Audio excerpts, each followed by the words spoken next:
Before you're going to settle down, arrange your chairs. Pick up those trashes under your chairs. Now, before we go into the scene, let's have the classroom rules first. So, pag gusto ko umubad, you're gonna raise your hand. And if it's not your time to answer the questions, please keep quiet. And always show respect based on the presented here in the television. Show respect, maintain and organize, engage actively, pay attention, and if you have questions or something to contribute, raise your hands, and develop work with other in groups. Alright, now let's proceed to our discussion. I want you to analyze this first picture that you have seen.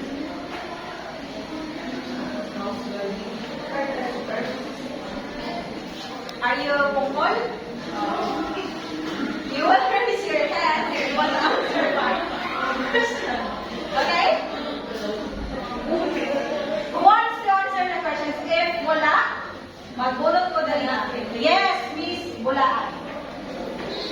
I think it's kind of subsistence farming because it was composed of different kinds of plants vegetables in one area for household consumption. Okay, thank you, Miss Bulay. How about just a picture?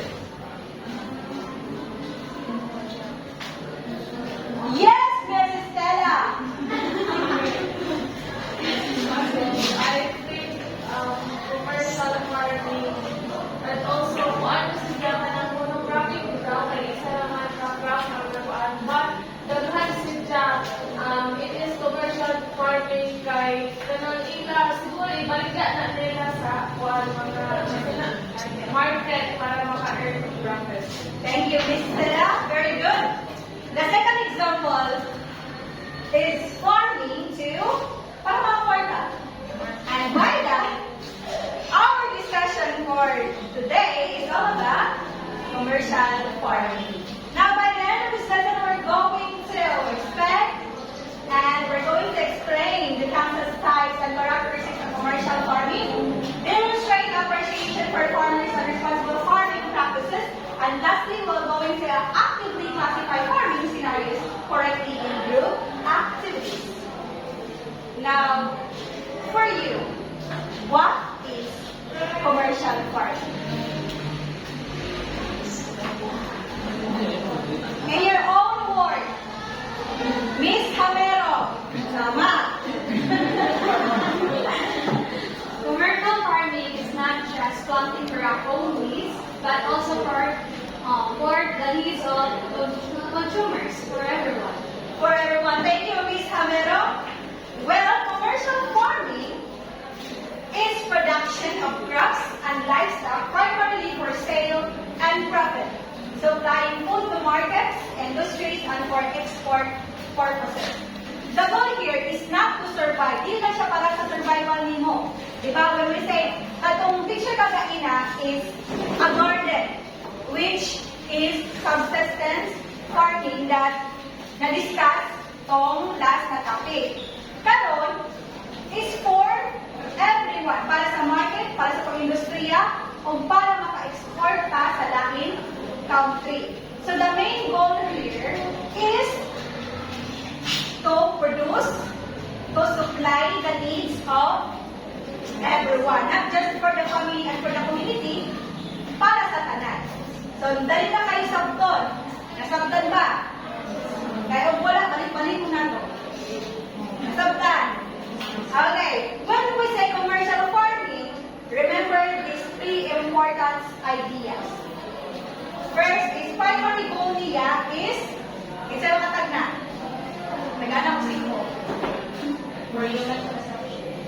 Profit and sales. Pag may lahat, main ideas ni, para ma-identify na ito, dali naman sa ng commercial farming.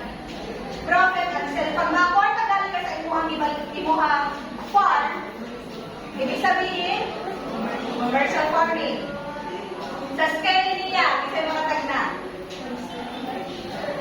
Yes, very good. Large scale. How about the output? Parang asa mo si Jack? Industry. Industry. Economic growth.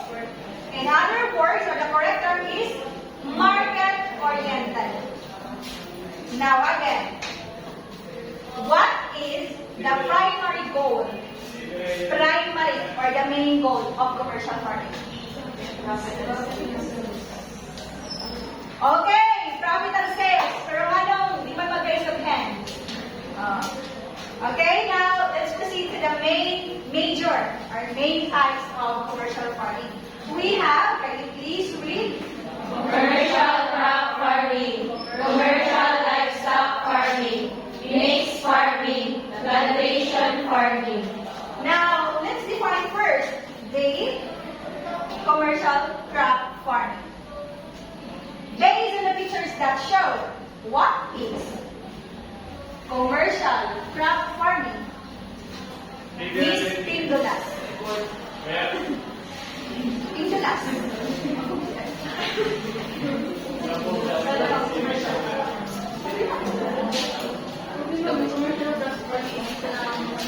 Ilang inumatas sila iyong bilindis, but resistant mo ang income, but maka-income ka. Thank you, Miss Pendulas.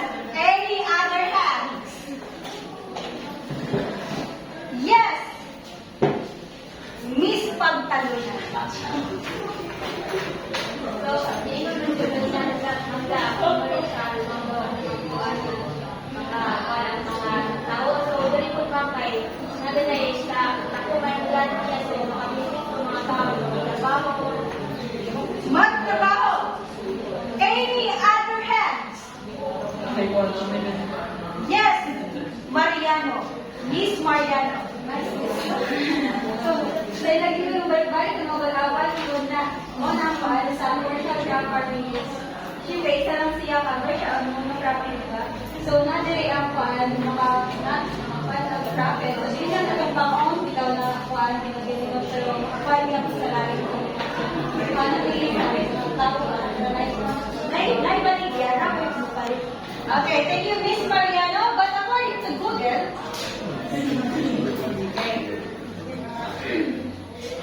it is a large-scale cultivation of crops such as rice, corn, sugarcane, and vegetables primarily for sale to markets and industries.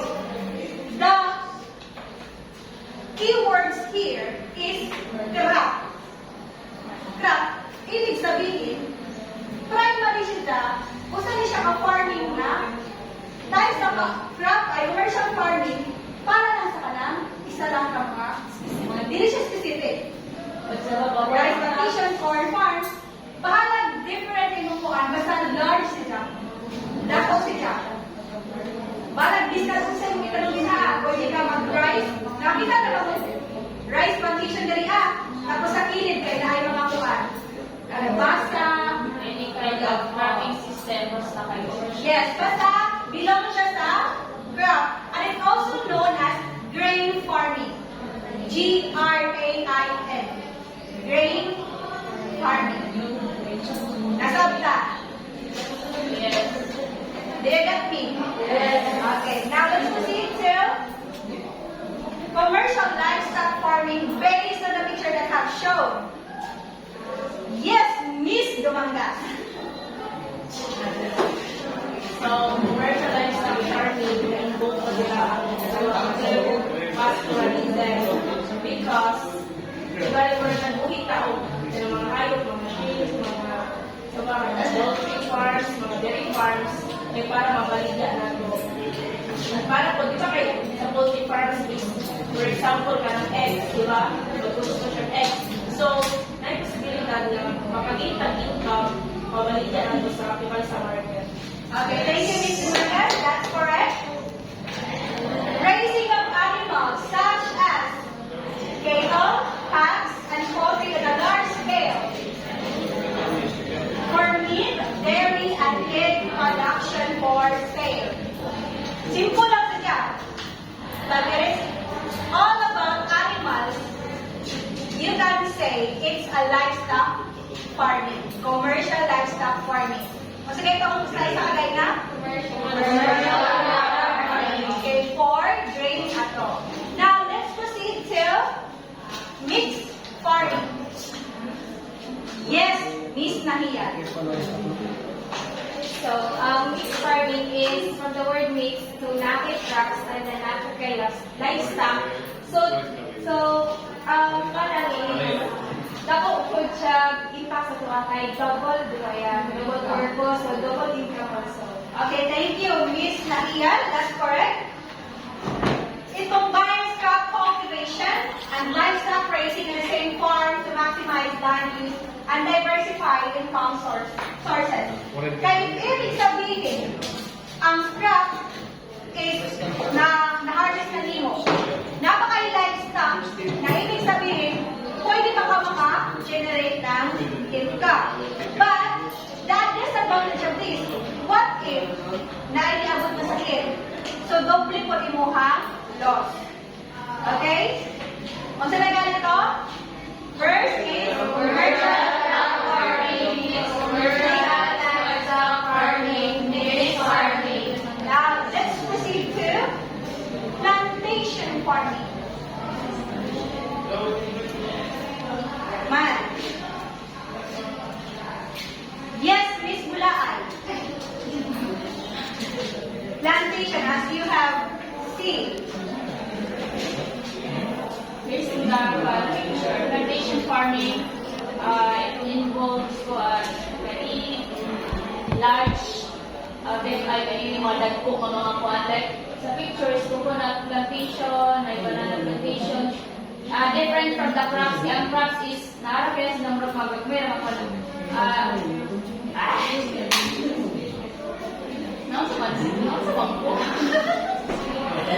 different from the kuwan diha sa plantation farming ka nagpuan na sila nag-produce di sila like na coconut nag-produce sila oil or mga gani upras na or diha sa kana Okay, thank you, Miss Bulaan. That's correct. But, it is a large stage growing single cash crop, monoculture, using hard labor and modern machinery for export markets. Kung ang crops ay pwede ka maka-cultivate or pwede ka maka-grow ng discard unsa, ang plantation, only one. Isa lang. So, mga na siya ang difference between crop and plantation. Okay. Before we're going to proceed the characteristics of commercial farming, unsa ito pinaka-large area ng monoculture? Okay, now let's proceed to the characteristics of commercial farming. Let's have first mechanized technology. Nga nung apil man siya sa characteristics sa nga nung magamit ng machine sa commercial farming. Ay, commercial farming rather.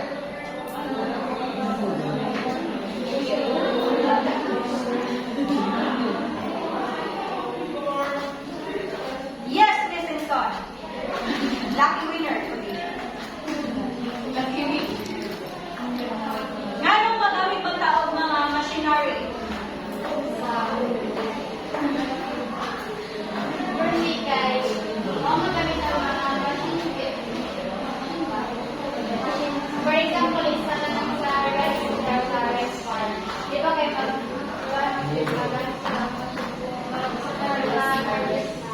Okay, thank you. Kay dili si Jack kaya si Jack, but dugay.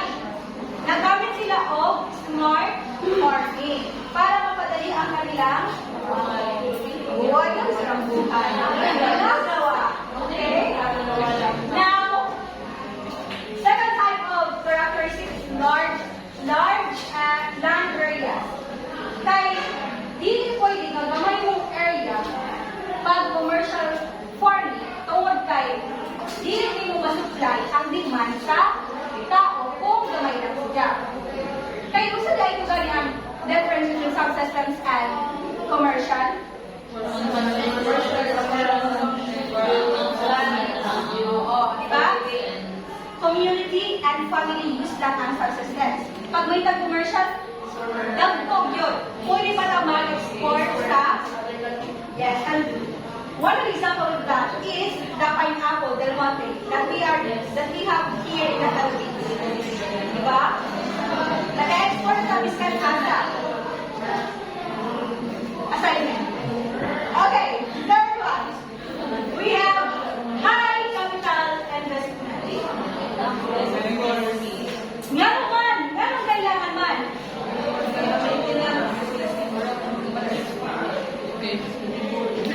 Yes, Miss Dorca. May capital investment. Siguro sa ako mga is, kay, di ba, commercial, di ba, dapat ako na large trade. So, ang sila, dapat na lang kay capital kay yung pang-maintenance anak, plus katawag sa machinery. Siyempre, magamit ng ganito machinery kung mag-trade na ako man ang yung area.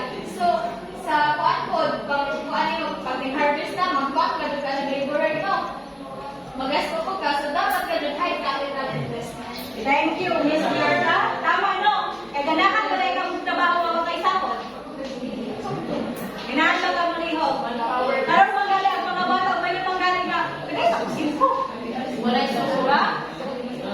Dapat yun, once na mag-una-una ka o commercial farming, estimated na nimo, calculated na nimo ang kwarta nga gamiton nimo para sa imuhang farm. Now, the fourth one, market-oriented production, which is the output sa commercial farming. Nga naman, wait, can you please wait, everyone? Crops and livestock are grown to meet market demand and export needs. Yes, kaya mo kung na ang output, diba, sa commercial farming, para makasupply gani sa tanan ka, hindi ka pa sa survival din mo, para sa tanan. Fifth one, hard labor.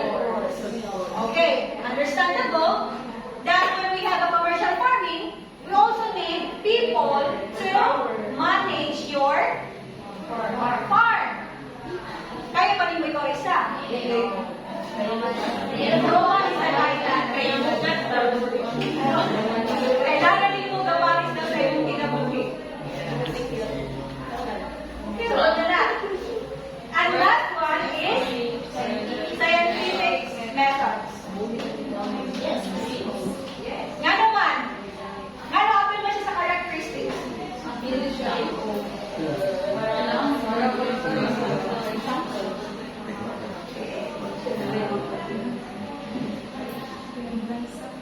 Yes, Miss Dalaga.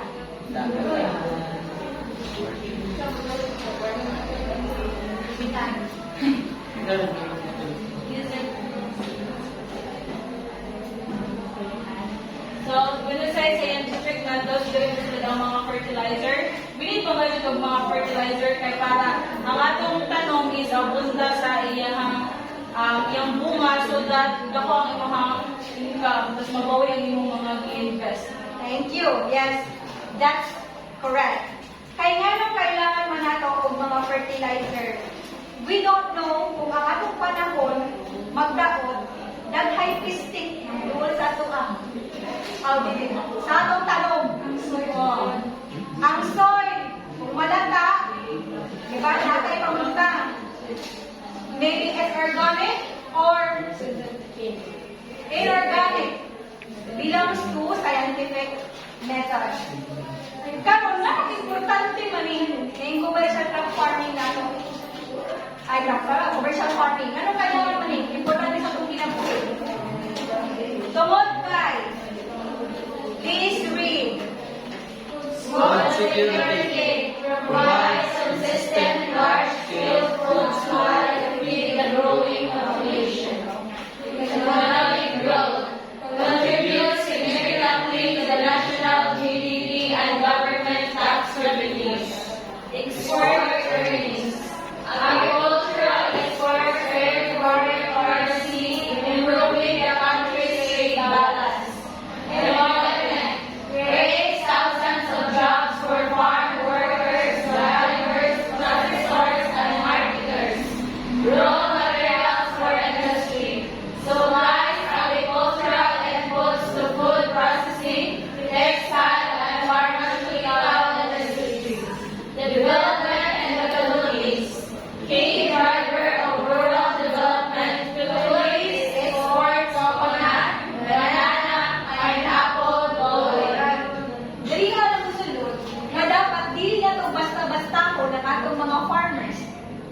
grabe ka-importante siya sa pag-create, sa pag-produce, sa pag-supply sa ato ang mga panginahanglan. Pagkaon, kung dito po kaon, isa may nag-supply ana. Of course, the farmers, the commercial farmers. Di na po siya importante sa Pilipinas, importante po siya globally. Kaya para mabuhi ang tao, para makasupply sa itong mga pagkaon. Diba? What if kulang ang supply sa pagkaon? Gusto may mahita mo po? Scarcity. Mahal ang paligya. Inflation rate. Okay, inflation rate. So, kulang ang supply ng demand, is tataas ang Presyo. okay, very good. Presyo. Ang uban pa is mag-hoard. Para dili Dili na may Dan. Yes, importante kaayo siya. So, dili na to sum up everything. Okay? It's very important for everyone. Karon, ato po i-discuss kung ano ay ang disadvantages o advantages sa commercial farming. Una, mag-discuss na sa advantages. Of course, di ba? Pasok sa high food production capacity, higher income and profit for farmers, efficient farming through mechanization, economies of scale, cost per unit, support exports, earnings, and trade balance. So, makabalansi siya sa ekonomiya sa Pilipinas o makahatag po o dako na profit. No? GDP. O sa may GDP apple? Gross domestic product. Very good. No? Gross domestic product. Meron ko sa disadvantages. Negative environmental impact, strong inflation, very high production and capital cost, vulnerable to climate change and pest risk, can displace small subsistence farmers, overuse of chemicals harms biodiversity. So, of course, sa katapos sa imuhang farm, dili po puro positive, lagi mga negative. Kung grabe ka lang ang imong puan, tapos kung mag-harvest ka, di ba, isa po na nga makaba, unbalance sa ecosystem. Maganda nga, kailangan na yun, para sa ganun magkuha kahoy-kahoy, kailangan din mo tangan po gayon. Kaya para ma-outro or ma-produce niya ang kailangan sa ato ang environment. So, muna ang benefits of challenges sa Commercial farming. commercial farming. Now, trivia. Commercial farming in the Philippines. Kindly please read. Agriculture accounts for about 10% of the Philippine GDP and employs around 25% of the labor force. The Philippine key policy. The Philippine Development Plan promotes commercial farming through credit access, technology transfer, market linkages, and support for agricultural cooperatives, balancing productivity with environmental sustainability. Okay. Trivia na. Kita ang pinakauna na exporter sa Coconut, number 10 exporter sa banana, 5 producer sa pineapple, kung saan atong staple food sa Philippines? rice and corn. Pero, di ba? Sa isang ano ka, pinakamukha ng buwan? Oo, bakit? Pinaka, yung mga luto sa isang ano? Kaya mga ilog?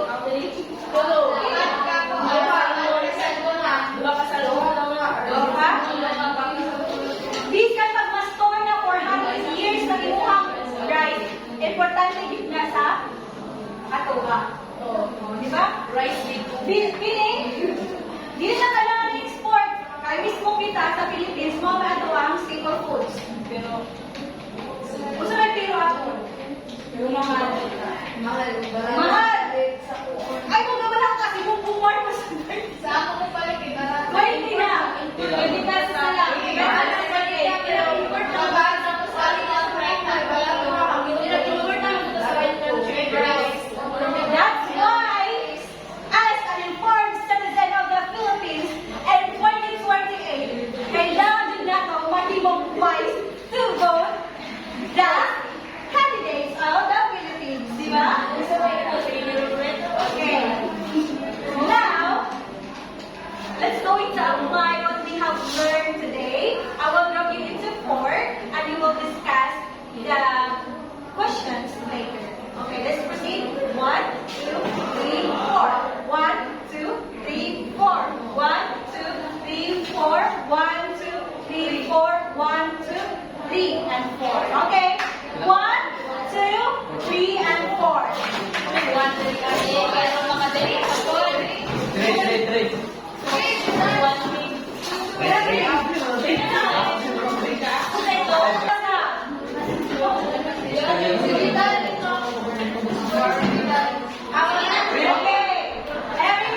for family consumption only.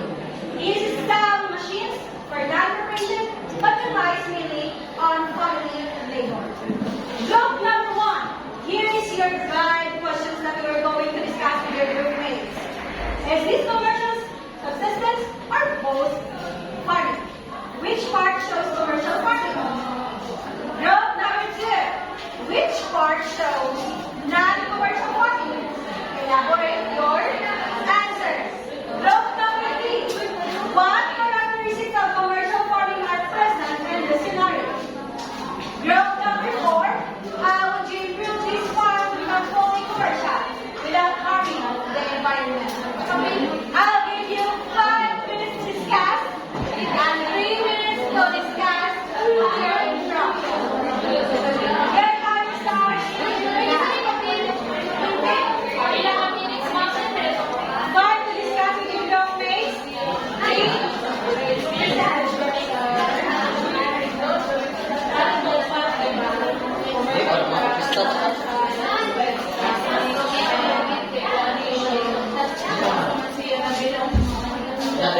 Yan,